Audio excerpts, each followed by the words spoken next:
ये जी चटपटे करारे हमारे मिर्च के पकोड़े, मिर्ची पकोड़े ये ऊपर लगाएंगे। इतने क्रिस्पी मज़ेदार अफ्तारी में बनाएं, इंजॉय करें। मिर्च पकोड़ा, चटपटा पकोड़ा, ये बहुत ही सब्ज़ मिर्च को आज हमने कैसे तैयार किया है अभी आपको दिखाते हैं। ये मिर्च वाले पकोड़े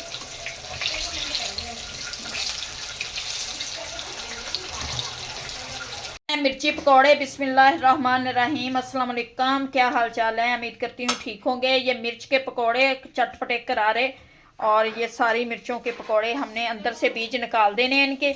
और सबसे पहले अंदर से मैं कट लगा लूँगी। ये सब्ज़ मिर्च के पकौड़े बनाएंगे।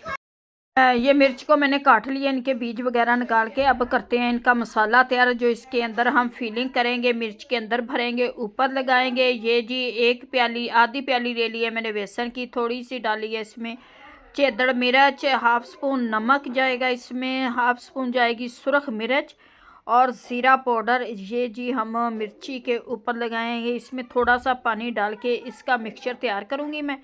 अभी मैंने थोड़ा सा डाला है, थोड़ा सा बेसन और डालूँगी और मिर्ची का पकोड़ा ये अंदर भरेंगे मिर्च के और ऊपर लगाएंगे। और इसी तरह से ये सारा, ये देखिए जी मिक्सर, इसे अच्छी तरह हमने फेंटना, कोई गुठली वगैरह ना हो।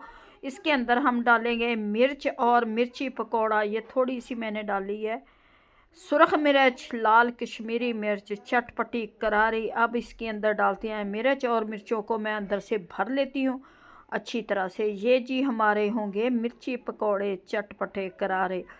आज ही बनाने लगे हैं अफ्तार स्पेशल मिर्ची पकोड़ों। और माशाल्लाह से ये बहुत ही मज़े के बनते हैं।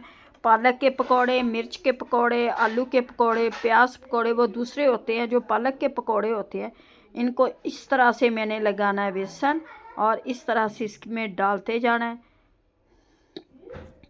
मिर्च के पकोड़े बहुत ही करारे मज़ेदार तैयार होने लगे हैं।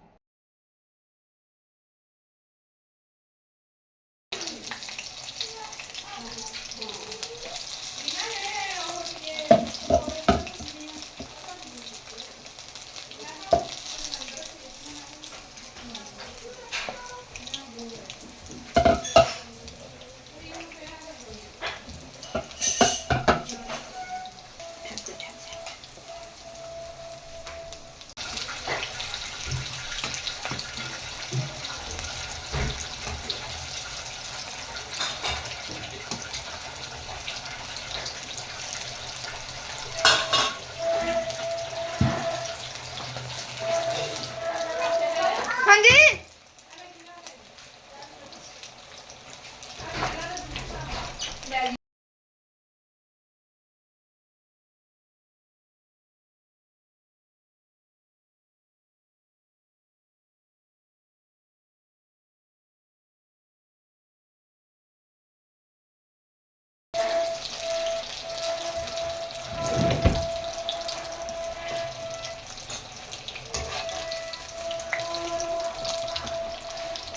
तो सिर्फ पकोड़े बनाएंगे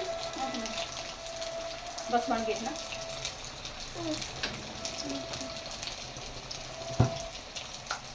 चले जी निकालते हैं अपने पकोड़े, मिर्ची पकोड़े। माशाल्लाह से ये जी हमारे मिर्ची पकोड़े माशाल्लाह से तैयार हो चुके हैं। आप भी घर में बनाएं, एंजॉय करें। उम्मीद है कि आप लोगों को आज की रेसिपी अच्छी लगेगी। अच्छी लगे वीडियो को लाइक, चैनल को सब्सक्राइब करना। अब दे हमें इजाज़त, मिलते हैं नेक्स्ट वीडियो में। खुदा हाफिज़।